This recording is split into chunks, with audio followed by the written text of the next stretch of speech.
નમસ્કાર દર્શક મિત્રો, હું છું જયકુમાર। સુરતમાં કોસમાળા પાસે આવેલ વેડિંગ પેલેસ પાર્ટી પ્લોટ પર બોરડ ચેરિટેબલ ટ્રસ્ટ દ્વારા 10મો સ્નેહ મિલન તથા છઠ્ઠો સમૂહ લગ્નનું આયોજન કરવામાં આવ્યું હતું। આ સમૂહ લગ્નમાં 9 દંપતીઓએ પ્રભુતા પગલાં માંડ્યા હતા અને બોરડ પરિવારના બાળકો સારી ટકાવારી સાથે પાસ થયા હતા। તેઓને પણ ઇનામ અને ટ્રોફી આપી સન્માનિત કર્યા હતા। આ કાર્યક્રમમાં મુખ્ય મહેમાન તરીકે પૂર્વ શિક્ષણ મંત્રી જીતુભાઈ વાઘાણી પણ હાજર રહ્યા હતા અને તેઓએ 9 દંપતીઓને આશીષ પૂરા પાડ્યા હતા અને આ 9 દંપતીઓનું પણ સન્માન કરવામાં આવ્યું હતું। આ કાર્યક્રમમાં મોટી સંખ્યામાં લોકો ઉપસ્થિત રહી અને ઘણા લોકોએ સ્વૈચ્છિક ફાળો પણ આપ્યો હતો। રિપોર્ટર સુનિલ ગાંજાવાલા, સુરત।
મારું નામ નિલેશ માધાભાઈ બોરડ, ગામ શંભુપરા, બોરડ ચેરિટેબલ ટ્રસ્ટ, સુરત। આજના જે સ્નેહ મિલન અને સમૂહ લગ્ન બંને કાર્યક્રમો સાથે રાખવાનું કારણ છેલ્લા 10 વર્ષથી અમે બોરડ ચેરિટેબલ ટ્રસ્ટ સુરત દ્વારા સ્નેહ મિલન સમારોહનું આયોજન કરતા આવ્યા છીએ।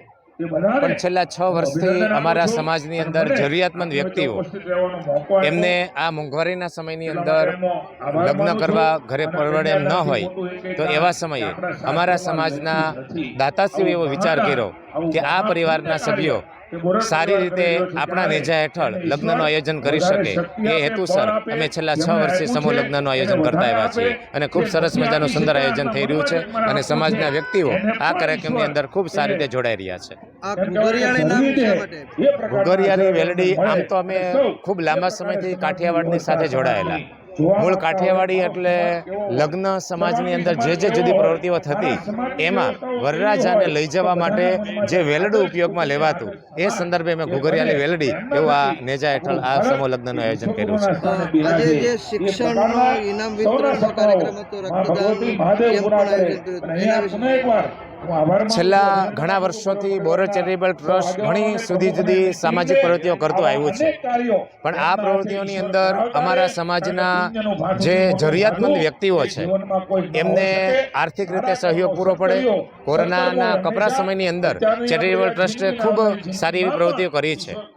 વિધવા જે બહેનો છે એમને પૂરતો સહયોગ આપ્યો છે।